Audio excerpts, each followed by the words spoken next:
I'm a sales coordinator here at Cubic AMF.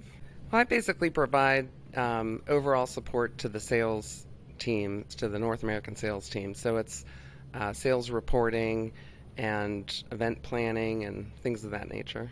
I've been with the company about 5 years now. Your previous background, did it involve bowling at all? Actually, like most people, I grew up as a recreational bowler, but I was in the manufacturing industry before joining Cubic AMF, and I worked for a manufacturing company for about 20 years. This is a really fun industry, and I've really enjoyed it. And I have since taken up league bowling. What's a favorite hobby of yours?